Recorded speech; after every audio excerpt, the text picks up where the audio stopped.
தமிழகத்தில் ஜல்லிக்கட்டு போட்டிகள் நடத்த மத்திய அரசு அனுமதி அளித்துள்ளது. இந்நிலையில் ஜல்லிக்கட்டு நடைபெற அனுமதி வழங்க வலியுறுத்தி உச்சநீதிமன்றத்தில் மனு தொடர்ந்த தமிழ்நாடு வீர விளையாட்டு மீட்புக் கழகத்தின் ஒருங்கிணைப்பாளர் ராஜேஷுடன் நமது செய்தியாளர் மகேஸ்வரன் நடத்திய கலந்துரையாடலை இப்போது பார்க்கலாம்.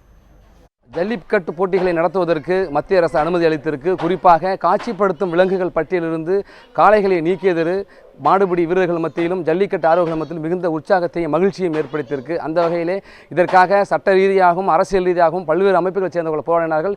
நேற்று முன்தினம் வரை உச்சநீதிமன்றத்திலே ஜல்லிக்கட்டு போட்டிகள் நடத்துவதற்காக வழக்கு தொடுத்த தமிழர் வீர விளையாட்டு மீட்புக் கழகத்தினுடைய ஒருங்கிணைப்பாளர் ராஜேஷ் நம்மோடு இருக்கிறார். அவரிடமே கேட்போம். சார் வணக்கம். இப்போது மத்திய அரசு ஜல்லிக்கட்டு நடத்துவதற்கு அனுமதி அளித்திருக்கு. நீங்கள் சட்ட ரீதியாக இந்த அனுமதியை பெறுவதற்கான மேற்கொண்ட முயற்சிகள் குறித்து மத்திய அரசு அறிவிப்புகள் பற்றி சொல்லுங்கள். இது கிட்டத்தட்ட பார்த்திங்கன்னா ஒரு 8 வருஷ போராட்ட காலத்துக்கு அப்புறம் கிடைச்ச மிகப்பெரிய ஒரு வெற்றி. இந்த வெற்றியை எப்படி சந்தோஷத்தில் ஈடுபட்டு எப்படி இதை சொல்ல போகிறோன்றது எங்களுக்கு தெரியல. இதுக்கு பெரிதும் உறுதுணையாக இருந்த மத்திய மாநில அரசுகளுக்கு நாங்கள் மிகுந்த நன்றியை தெரிவிச்சுக்கிறோம். இது 8 வருஷ காலம் பார்த்திங்கன்னா 2007 இதுக்கு முதல்ல ஆரம்பிச்சிச்சு கேஸ். அப்போலேருந்து நாங்கள் கோர்ட்டுக்கு நடக்க ஆரம்பித்தது தான். இப்போ 2 நாளைக்கு முன்னாடி வரைக்கும் கோர்ட்டுக்கு நடந்து வந்துக்கிட்டு தான் இருந்திருக்கிறோம்.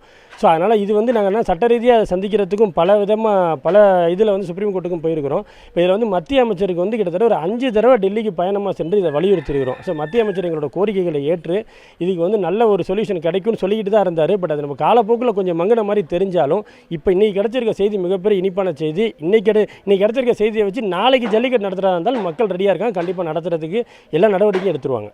திருச்சி மாவட்டத்தை பொறுத்த வரைக்கும் தமிழகத்தை பொறுத்த வரைக்கும் எந்தெந்த பகுதிகளெலாம் உடனடியாக ஜல்லிக்கட்டு ஏற்பதற்கு தயார் நிலையில் இருப்பாங்க? இல்லை, எப்போவுமே யூஸ்வலாக திருச்சியில் சூரியூர், பாலக்குறிச்சி, கூத்தாப்பூர் இந்த மாதிரி ஒரு 3-4 ஊருங்க இருக்குது. இந்த 3-4 ஊருமே பார்த்திங்கன்னா அது பொங்கல் ரிலேட்டடாக நடக்கிறது பார்த்திங்கன்னா சூரியூரும் பாலக்குறிச்சியும் தான். சூரியூர் பாலக்குறிச்சி மிகுந்த ஆயத்தமாக இருக்கிறாங்க. அவங்க உடனடியாக ஜல்லிக்கட்டு நடத்துறதுக்கு அமைப்புகள் எல்லாம் உடனே இப்போ இன்றைக்கி நியூஸ் வந்த உடனே இப்போ இமீடியட்டாக அந்த மற்றபடி இந்த சுப்ரீம் கோர்ட் கொடுத்த வழிகாட்டுதல் எல்லாத்தையும் பின்பற்றதுக்கான நடவடிக்கைகள் இன்றைக்கி இப்போ எடுக்க ஆரம்பிச்சிட்டாங்க. சூரியூரில் இன்றைக்கே பேரிகேட்ஸ் ஆள் இது ரெடி பண்ணுறதுக்கு ஆள்லாம் வந்துட்டாங்கன்னா வேலைகள்லாம் துரிதமாக ஆரம்பிச்சிட்டோன்ற மாதிரி தகவல் வந்திருக்கு.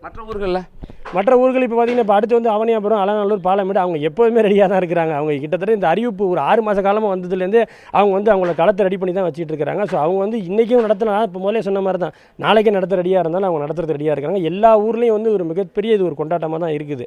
இதோட ரிசல்ட் பார்த்தீங்க அப்படின்னா இதை மக்கள் சொல்ல முடியாத அளவுக்கு தான் சந்தோஷத்தில் இருக்கிறாங்க. எல்லாத்துக்கும் கிடைச்ச ஒரு மிகப்பெரிய வெற்றி. அனைத்து இதுக்காக குரல் கொடுத்த அனைத்து கட்சி தலைவர்கள் அவர்களுக்கும் எங்கள் வீரவிளையாட்டு மீட்புக் கழகம் சார்பாக மிகப்பெரிய ஒரு நன்றியை தெரிவிச்சுக்கிறோம். நன்றி ராஜேஷ்.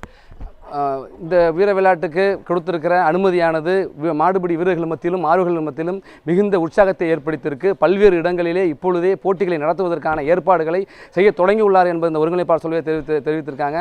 மாடுபிடி வீரர்களும் இந்த நீண்டகால போராட்டத்துக்கு எடுத்த மகிழ்ச்சியோடு உற்சாகத்தோடு இந்த ஆண்டு ஜல்லிக்கட்டு போட்டிகளில் பங்கு பெறுவதற்கும் நடத்துவதற்குமான ஏற்பாடுகளில் ஈடுபட்டிருக்கிறார்கள். ஒளிப்பதிவாளர் சுரேஷ்குமாரன், ஜோ மகேஸ்வரன், நியூஸ் 7 தமிழ், திருச்சி.